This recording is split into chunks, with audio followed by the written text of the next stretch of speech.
웹툰의 인기가 날로 높아지며 이를 시리즈나 영화로 만드는 사례가 빈번한데요. 상위 랭킹에 있던 웹툰이라고 해서 드라마나 필름으로의 제작이 모두 다 성공하는 것만은 아닙니다. 한편 영상으로 만들어지고 나서 도리어 원작 웹툰이 인기몰이를 하는 경우도 있습니다. 오늘은 웹툰 원작 드라마들 중 경이로운 소문에 대해 이야기해보겠습니다. 2018년 8월 16일부터 카카오에서 매주 목요일에 연재하는 다크 판타지 웹툰인 경이로운 소문이 드라마 시리즈로 제작되어 벌써 시즌2 방영 중에 있는데요. 부푼 기대와 함께 방송되기 시작했지만 현재 혹평과 더불어 시청률까지 저조한 상황입니다. 그렇다면 경이로운 소문 시즌2가 시즌1의 인기를 이어가지 못하고 있는 원인은 무엇이며 반토막난 시청률이 과연 반등할 수 있을 것인지에 대해서도 예측해보는 시간을 가져보도록 하겠습니다.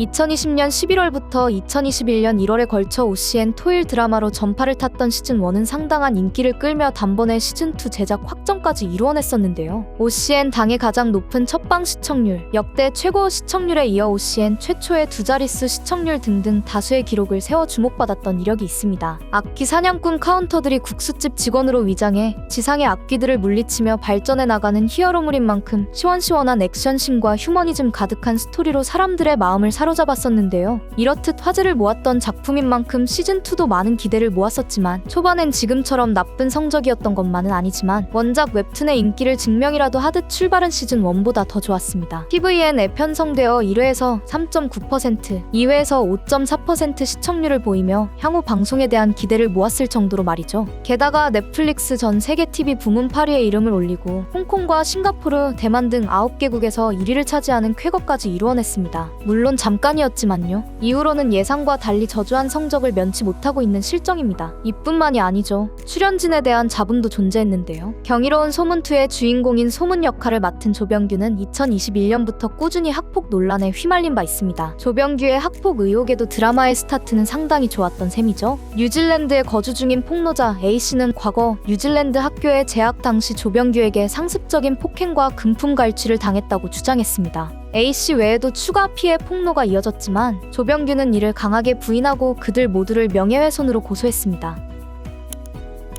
잠시 잠잠해졌던 이슈가 최근 경이로운 소문의 시즌2와 함께 다시 시작됐는데요. 이전 폭로자가 기다렸다는 듯 악에 바친 제안을 해온 것입니다. 처음엔 100억 걸고 끝장 공개 검증을 요구했다가 며칠 후 200억으로 제안을 올리며 세간을 떠들썩하게 만든 거죠. 이것에 대해 조병규 측은 딱히 반응을 보이지 않았던 터라 학폭 논란이 드라마에 어떤 식으로 영향을 줄지 궁금해하는 의견들이 많았습니다. 그것에 대한 답변이 지금의 시청률인 걸까요? 경쟁작들인 소방서 옆 경찰서2, 연인, 힙하게 등이 최소 5에서 6%의 시청률을 보이고 있는 가운데 경이로운 소문2는 8회까지도 좀처럼 4%대를 넘지 못하고 있는 상황이에요. 시즌1이 시즌2의 첫방보다 낮은 시청률인 2.7로 시작해 8회 때는 9.3%를 기록했던 것과는 사뭇 다른 분위기입니다. 그렇다고 해도 단순히 주인공인 조병규의 학폭 논란만으로 시청률이 이토록 곤두박질 쳤다고 말하긴 좀 힘들 것으로 보이는데요.